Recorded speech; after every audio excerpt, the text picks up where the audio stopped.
जी हाँ, कश्मीर में जब भी आतंकवादी हमला करते हैं, अक्सर पहले भी देखा गया था कि कभी-कभी उनके पास एक सैटेलाइट फ़ोन जैसे थुरा फ़ोन अवेलेबल रहता है, पकड़े भी गए थे। तो उनका मेन तात्पर्य ये है कि वो पाकिस्तान में बैठे हुए जो अपने आका हैं, उनको दिखाना चाहते हैं कि वो क्या कार्रवाई कर रहे हैं, ताकि उनको जो रिवार्ड मिलता है, जो इनाम की राशि मिलती है, वो बढ़ जाए।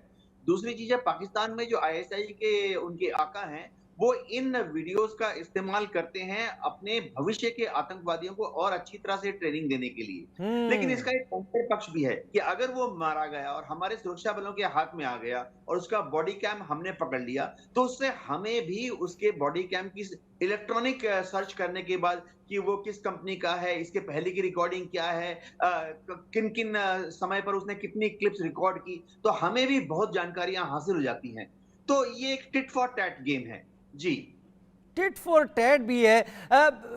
Shivdan Singh sir, body cam लगाकर ये आतंकवादी इस वक्त घूम रहे हैं या छुपे हुए हैं पुंछ के इस इलाके में। अब ये किसी अपने हमदर्द के किसी ठिकाने पर छुपे हुए हैं, क्योंकि ऐसे कई हमदर्दों को हिरासत में लिया गया है, 50 के करीब उनका नंबर है। बॉडी कैम लगाकर भारतीय सेना के काफिले या वायुसेना के काफिले पर हमला करना कितना गंभीर विषय है? क्या यह पहले भी होता रहा है? देखिए, जैसे जैसे ये तरक्की हो रही है इलेक्ट्रॉनिक सिस्टम में, वैसे ही आतंकवादी अपना स्टाइल बदल रहे हैं।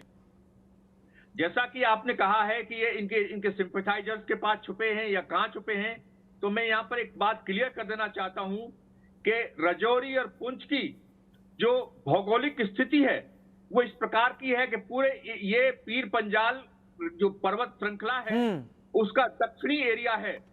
इसमें बहुत सी गुफाएं हैं, इसमें घने जंगल हैं, नदी नाले हैं, और ये सीमा के बिल्कुल नजदीक है, लाइन ऑफ कंट्रोल के पास में है। इसलिए आतंकवादी आराम से इन नदी नालों के सहारे इस एरिया में इन्फिल्ट्रेट कर जाते हैं और अपनी हरकतों को अंजाम देकर के वापस पाकिस्तान में चले जाते हैं।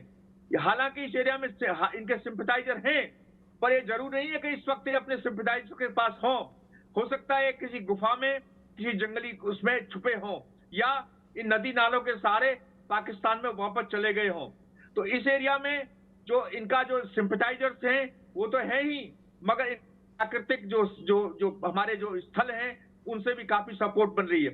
इसके साथ साथ ही आपने ध्यान दिया होगा कि पिछले 2-3 साल से आतंकवाद इस तरफ शिफ्ट हो रहा है घाटी से, क्योंकि घाटी में हमारे सुरक्षा बलों ने काफी पुख्ता इंतजाम किए हैं, चारों तरफ नेटवर्क फैलाया है। ये एरिया, इसकी भौगोलिक स्थिति होने के कारण इस एरिया में हमारा इतना ज्यादा नेटवर्क नहीं फैल पाया था, क्योंकि ये एरिया पूरी तरह से जंगलों और नदी नालों से भरा हुआ है। और इसी के साथ साथ मैं ये पूरे देश को बताना चाहता हूं कि जम्मू कश्मीर के एक बड़े नेता ने ये कहा है राजनाथ सिंह के बयान पर कि क्या पाकिस्तान हाथ पर हाथ रख के बैठा है। ऐसा इस तरह की बयानों से इन आतंकवादियों का मनोबल ऊंचा होता है और ये पाकिस्तान का भी मनोबल ऊंचा होता है जो इस कामों कर रहा है। जी हाँ, और वो नेता हम बता सकते हैं फारूक अब्दुल्ला नेशनल कॉन्फ्रेंस के, और उन्होंने जिस तरीके का बयान दिया है उसको देखकर सोचना पड़ता है कि भारत में रहकर इस तरह के बयानों को देने का मंशा क्या है।